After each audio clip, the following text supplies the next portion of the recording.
Home beer brewing used to be his hobby, but Raymond Lee decided to turn it into something much more serious. Now one of the few homebrew suppliers in Singapore, he's in the middle of negotiating the lease for a real bricks and mortar shop at the time of the interview. This new chapter comes 6 years after establishing his home-based business. Apparently, Raymond started homebrewing even before it was legal. I'm so crazy about beer and I love making beer myself. And then I was actually brewing beer on my own for a couple of years before I found out that, I'm not supposed to do that. And of course, at the time, I had to go and find out why in the first place there wasn't any supplier. And then I found out that, because we're not supposed to do it in the first place. So in order for me to do a business, then I have to get it legalized so that people can buy from me safely. So how did you pick it up in the first place if, not many people were doing it in Singapore during that time? For the longest time, I heard about home brewing, and I found out that the only way you can get a beginner or starter kit is from the nearest country, Australia. So Raymond sent an email to the Ministry of Trade and Industry to seek permission to sell homebrew kits. Little did he know that his email would spark discussions which involved Singapore Customs and the Ministry of Finance. In March 2004, home beer brewing was legalized. My girlfriend, Dan, my wife now, actually bought me one and hand carried. Is she a brewer as well? No, she's not. Okay, but she loves you enough to buy you your own kit. She knew how crazy I was and how happy it would make me. So, And you were a very happy man, and that, as they say, is history, because look what happened to that, that first beginner's kit exploded into a store. Which leads us to the next question. So when you started your store, how did you have to change your life to fit in, a home store, because it's part of your home? Well, I think I have a very tolerant family. My parents were still staying here when I first started. But of course we have very little furniture, so I slowly invaded the space.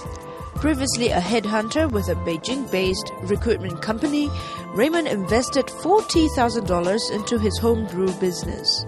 Interestingly enough, we have, the leftovers of your store. I say leftovers because Raymond is actually moving out of his home because, good news, he's actually setting up his own shop.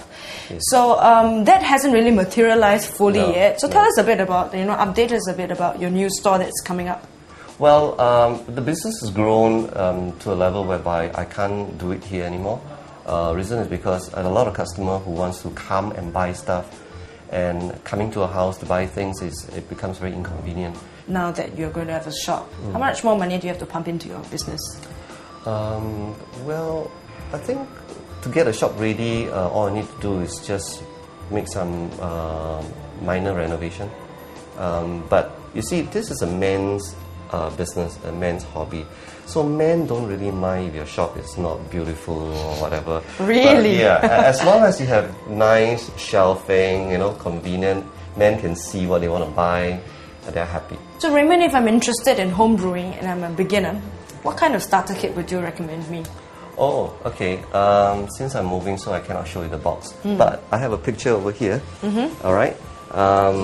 We call this the Cooper's microbrew kit. The box is about this size, all right? And in the box is everything that you need for a beginner because you have the fermenter, which is most important, all right? You have one set of ingredients, all right? And then after that, you got DVD and you got manual to help explain to you how to put all this together. And also in the box, it includes about 30 plastic bottles.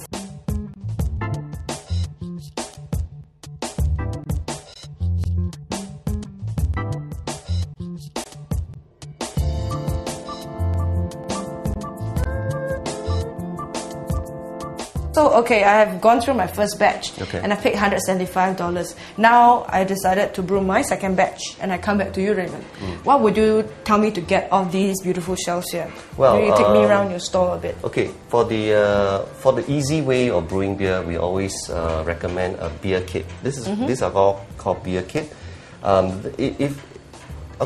explain to you better, if let's say there are 10 steps to brewing the entire process from the beginning to the end, what we're doing here is that we're introducing the 7th step, or the first 7th step has already been taken and put into this can. So distilled into an easy can. Yes, like then all you need to do is just to take the last 3 steps from here. What's this? What's this exactly? Actually, these are actually malt. All right, malt are actually all this dry malt, and all this come from barley grain.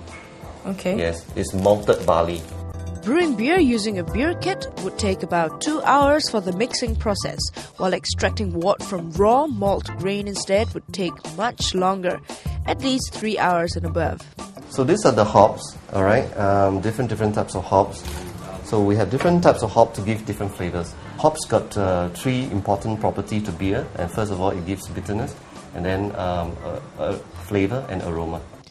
Raymond's in the middle of packing up to move out and get ready for his new store, so these are just some of the things in his shop that would make a homebrewer a happy camper. In the next clip, I'm going to taste some of the beer Raymond has brewed himself and crash his homebrewers party, both at the same time.